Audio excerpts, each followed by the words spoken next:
Najdôležitejšie pre mňa osobne je to, že človek sa hýbe a dáva si nejaké výzvy a toto si myslím, že platí pre človeka, ktorý sedí v kancelárii, je bankár, je moderátor, je ekonóm, je neviem ktokoľvek, jednoducho dať si nejakú výzvu vo svojej práci je fantastická vec a dať si aj mimo práce svoju výzvu a v niečom vydržať, to je pre mňa to absolútno.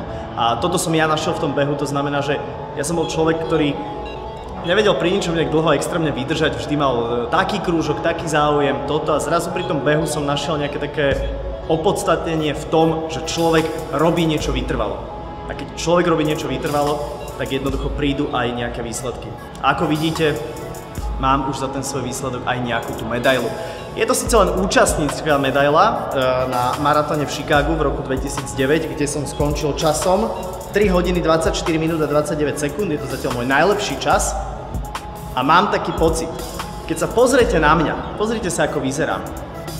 Keď som to dal ja, tak netvárte sa teraz, že vy to dnes nedáte. To je jasné, že dáte.